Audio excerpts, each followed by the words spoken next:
Yo, what is up, y'all? Willie Beeman here, getting ready to bring you guys my player builds for the year. So this is something I've been working towards for the entire year, and it's something that I've wanted to do. I wasn't quite sure if I was gonna do it, but I finally got it done, man. So I got the paint protector, I got the stretch big, I got the glass cleaner, I got the slasher slash athletic finisher, and I got the post scorer.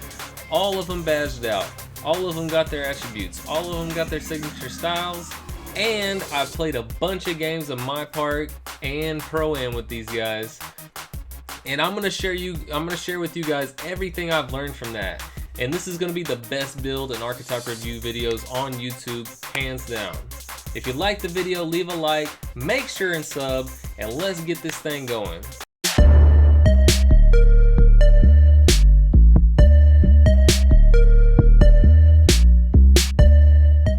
Alright, y'all, let's get this thing started with the paint protector. I'm going to go over my build, tell you guys how you can change it to make your guy even better or change up kind of his style.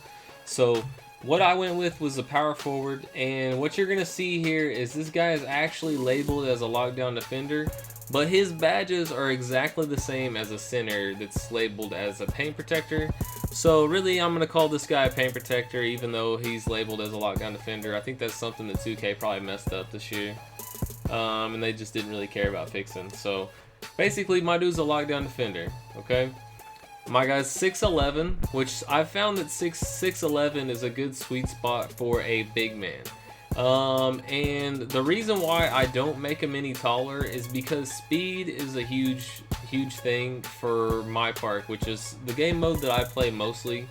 If you're gonna go into the Pro-Am, I would recommend maybe going up to 7'1", maybe 7'2" with your build. I wouldn't go 7'3" for your build for basically any build, even a glass cleaner.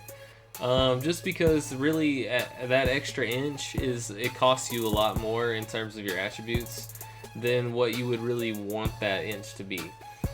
So my guy 6'11", it's a great balance between snagging and, you know, basically boxing out on a bigger guy and being quick enough to guard, you know, guards or any kind of mismatches or anything like that might happen to you.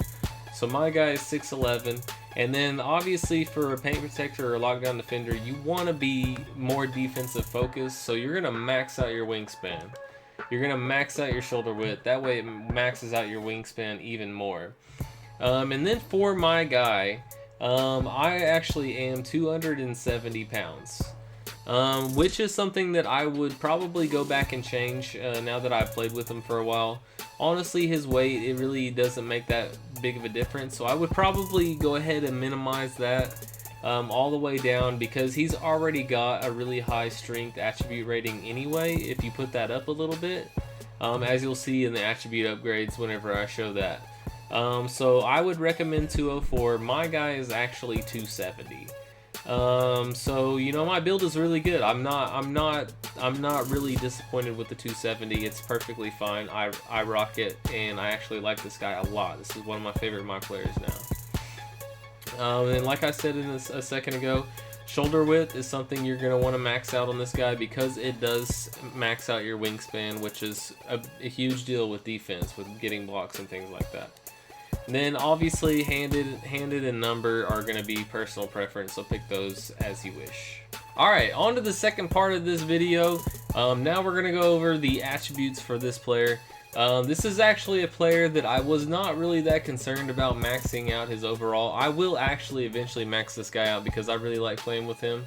But as far as the need to really get to that 95, 96, 97 overall attribute rating, Lockdown Defender really doesn't have that need, to be really honest with you. I would recommend probably grinding this guy out to about a 90 to get like his maximum potential. But really at this point, he's a really efficient player. And really, to explain this to you guys, is I only have 2 bars on shooting off dribble, which you can't see because of my fat head right there. And which is, you know, something I'm not going to do. I'm not going to be shooting off dribble, so I'm not concerned with that. Layups and dunks is something that I will max out. Right now I have some bars there just to make him more athletic, and honestly, even with this not maxed out, he actually is very athletic, does some fantastic dunks. If you guys have seen my lockdown, all lockdown defender lineup video, you saw me dunking on that guy, and you've seen in the intro of this video me drop stepping and dunking on someone. So this guy is very athletic. I would definitely recommend maxing out these layups and dunks because it will help you out a lot. Mid-range is something that I recommend maxing out on literally every player. Well, I take that back. Not on every player, but I definitely recommend maxing out on every player except for your stretch big. And I'll explain that in my stretch big video. So that is a must. 3-point shooting, always a good idea to go ahead and max that out too. Go ahead and get corner specialists, get catch and shoot. Every build at this point, which is post patch 11, can shoot from the corner threes, automatic. You can even shoot from, you know, the top of the key above if you got hot spots and things like that. Post scoring. Now this is going to be kind of your bonus category for the paint protector. The paint protector has actually got a lot of strength potential there. So you really could kind of mold this guy into a baby post scorer. By getting your hot spots, getting all your post scoring badges, increasing your strength, and maxing out your post scoring, you can actually turn this guy into a very efficient post scoring beast. So this is something to keep in mind whenever you're building this player offensively. You can make this guy into a post god. I've actually seen people with, you know, post scoring on a player that's not a post scorer and do really well with it. So that's something to keep in mind for if you guys are maxing out to 95 or 96 or 97. This might be an area to look at to make your guy a lot more efficient on offense. Obviously, agility and defense are going to be keys. I would definitely recommend maxing out both of these categories. And as you can see here on my guy, I have 65 speed, which isn't very good, to tell you the truth. I think if you minimize your weight as opposed to running the 270 like I have, I think you'll have around a 70-ish speed. That's just kind of off the top of the dome. And that will give you a little bit better chance to guard playmakers and things like that. Honestly, this guy's built to guards.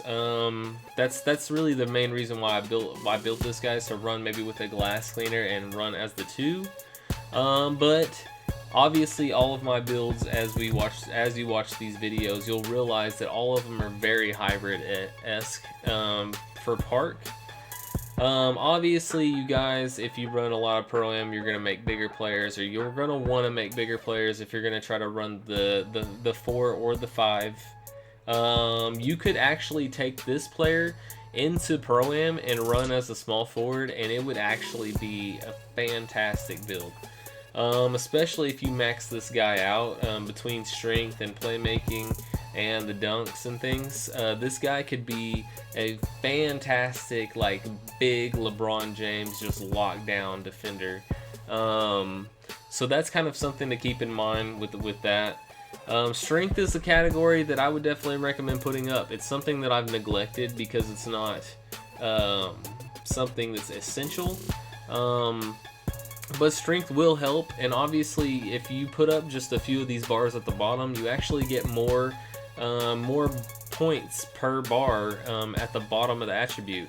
So you can see here I got 4 bars. My 5th bar will probably be +5 strength. Whereas whenever you get up to the very top of the bar, like that last bar to max it out will probably only give me +1 strength. So honestly, it's better off to kind of like evenly bring up your bars if you're not gonna like try to focus on a certain area. So strength is something that I will put up about halfway. Whenever I max this player out, I will not max out the strength because honestly, to a point, strength kind of becomes obsolete because strength is something that you're going to really need to have to combat other players, and at a certain point your strength is high enough to where really no strength can really dominate you at that point. So I would recommend going halfway up on strength, but at this point, if you're going to make them 88 or you're going to be this low overall, I would keep it down to 54 because you'll be fine against every build, even like a post scorer or something like that, because if they post you up, you're a lockdown defender and your defense is going to be so high that reaching and things like that is going to be way more effective than a normal player. So rebounding, gotta max this out. I actually joke with a lot of people that I play with that no matter what player I make, it could be a 5-10 point guard, I'm gonna max out my rebounding because I just feel like a player needs to be able to rebound. But that's just kind of like the big man in me. So I definitely recommend maxing out the rebound on a power forward or a center on literally every build. It's basically pointless for them to be a power forward or a center if you don't at least get close to maxing this out. Do not leave this down low. But rebounding should be one of your very top priorities in terms of your attribute upgrades, because in order to win games, you're going to be counted on to get rebounds as, you know, the 3 in the park, or maybe the 4 or the 5 in Pro-Am. That's going to be one of your essential duties and your essential jobs, and the power forward or center should take pride in doing that. And that's why I max out my rebounding on literally all of the characters you'll see in my build videos have max rebounding already. And then next is playmaking, which is something that I desperately need to max out. This is by far going to be the very first upgrades that I put on this guy, and I kind of wish I would have upgraded my playmaking, like maxed out my playmaking basically before I maxed out my agility. Playmaking is really essential. I like to get rebounds, and I like to bring the ball up the court because it puts a lot of pressure on the defense to either stop my fast break and we get a kick out 3 or something like that, or even whenever I just get the ball on a kick over or pass out, I always like to take a couple dribble moves if something's not there. And with my ball control at a 54 and my speed with ball at 47, I'm essentially useless right now with the ball in my hands. I have to do everything off ball and set screens on offense. There's absolutely no dribbling in my repertoire at this point. Whenever I max out my playmaking, I won't be that good a dribbler. This build is not like a ball handler build. A lot of these builds that I'm going to bring you guys, basically none of them are going to be ball handling builds except for the post scorer and the stretch big. Those are going to be your primary 2 builds that will actually be able to handle the ball and be able to get open shots on their own. The other builds, the lockdown defender, the glass cleaner, and the slasher athletic finisher are going to be very dependent on how you play off ball, how you set screens, and how you kind of move around the court, not dribbling the ball. So this guy is not going to be hugely essential to have ball control up, but at the same time, their ball control and their speed with ball is already so bad that you really need to max out this category to make him kind of like not suck at this category. So this would be my first one to max out after this. Okay, now we're to defense. Obviously, lockdown defender, paint protector, max out your defense. That is what you're here for. You see I got the 65 lateral quickness and then the 94 everywhere else, which is going to be with every build no matter what size you make it. So, you know, that's the attribute upgrades, and I've kind of explained a lot of things to you. Let's go ahead and move on to badges. Alright, now we're here to the badge screen. So this guy is not completely badged out, but I will explain what badges I have, why I have them, and what badges you should work on that I do not have.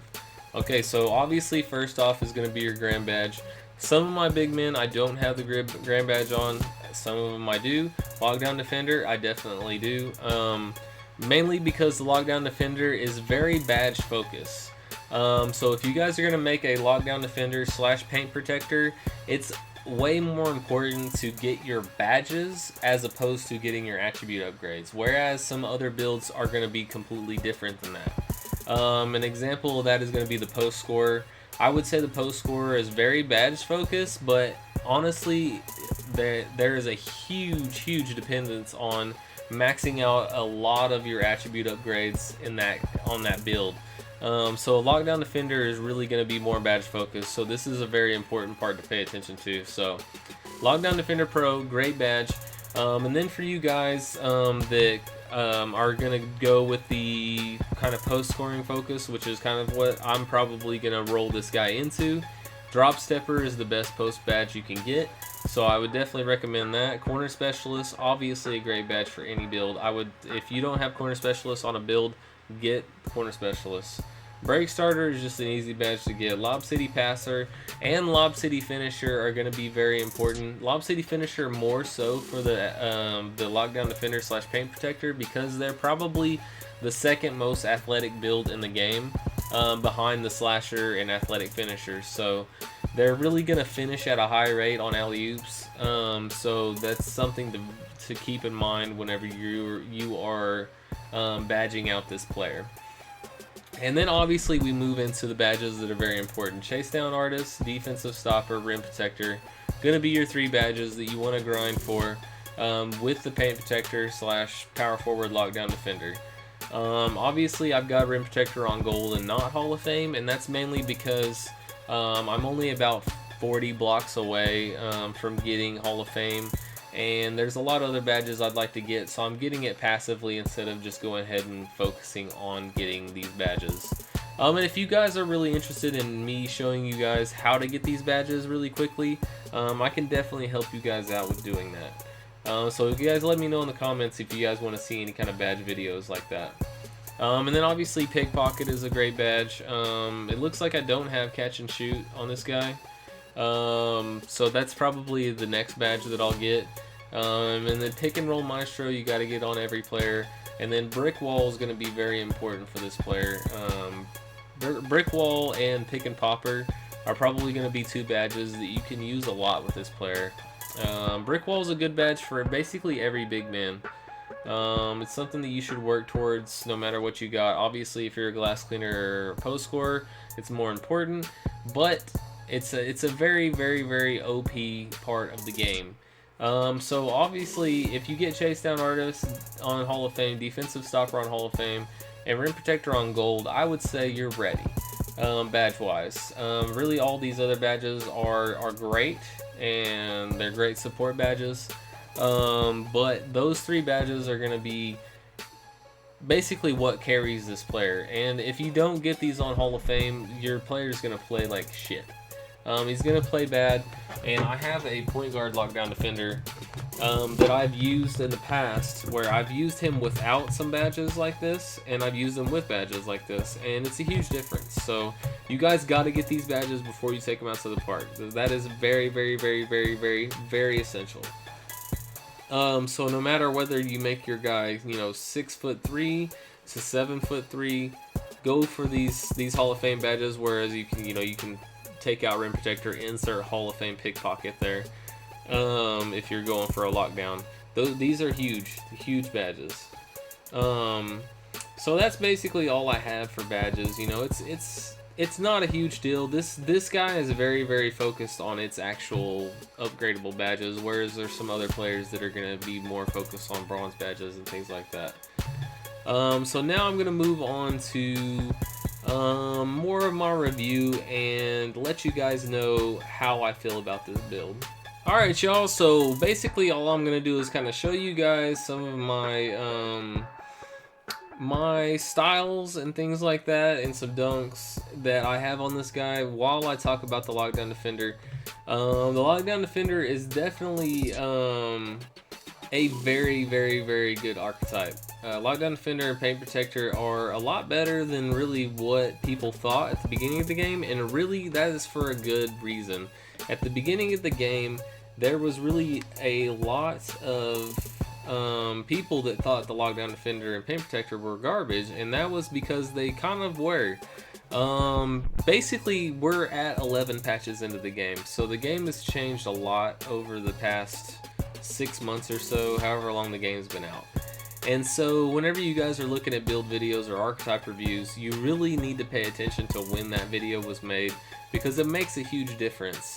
You can go back and look at my build video for my stretch big, which is the only build video I've dropped. I dropped that really early in the game, probably within the first month of the game dropping, and stretch bigs and sharpshooters were stupid OP at that point. Like, the limitless range was really dumb, and it was by far the best builds on the game.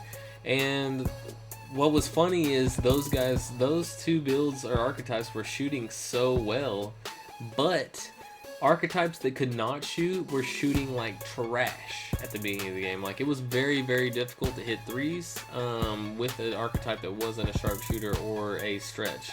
Obviously, the corners have kind of always been there for the life of 2K, but as we went along, there's been adjustments in the sliders, adjustments in success of like shooting threes and things like that that have actually changed the game to make it a little bit more friendly for players like a lockdown defender that have like a 50, 60 3-point shot. You can actually splash shots now with basically any archetype, which is a little bit of a detriment to sharpshooters and stretch bigs, but at the same time, they still splash at a higher rate, which I've explained in the past.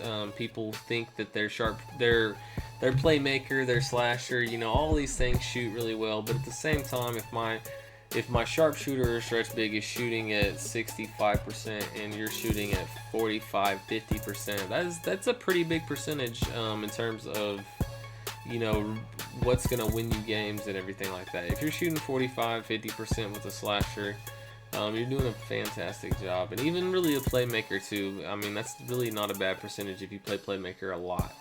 But if you guys kind of like want to know anything about this lockdown defender that I did not cover in this video, let me know in the comments below, and I'm gonna have my 4 other build videos out after this video. This is the first guy that I'm dropping. You know, as far as would I recommend making this player, absolutely, but this isn't really a great player if you're building your first player. This is more of a fun player to play with on the side. As you'll see in some of my other videos, I will tell you at the end of the video which one of these players I would recommend you build, and if it's your first build or if it's going to be your primary player.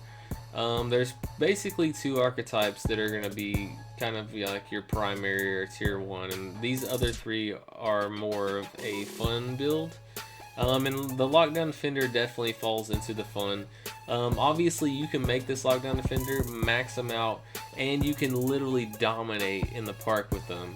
But there are better builds at the center position than the lockdown. This build, however, will be a great Pro-Am build. Lockdown defenders really thrive in the Pro-Am.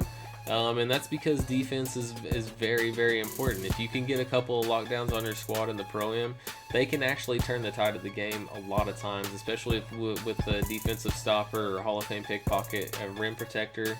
All of these badges come in handy in the Pro-Am. As far as park goes, lockdown defenders are very cheesy, but at the same time, it's really not a huge bonus. And one thing that would make this guy probably a tier 1 for me is if you had maxed out defense on a lockdown defender and defensive stopper, if that would make it where you didn't get your ankles broke. But I have actually played on the 2s against the 6'10" point forward with this guy with Hall of Fame defensive stopper and maxed out defense, and he actually broke my ankles 3 or 4 times in that single game, that one game. So I mean, that just kind of shows you guys how trash really the defense is on this game and how OP ankle breakers are. So if it wasn't for those things, basically that last point I just made, I would probably throw the lockdown defender in tier 1, but since it kind of lacks that lockdown defense against basically the only thing that you would make this player for, that's kind of what throws it down into the lower tier as far as builds go. So you guys pay attention to check out my other build videos if you're interested in making a big. So I hope you guys enjoyed this, man. Anyway, this is Willie Beeman, and I'm out. Peace.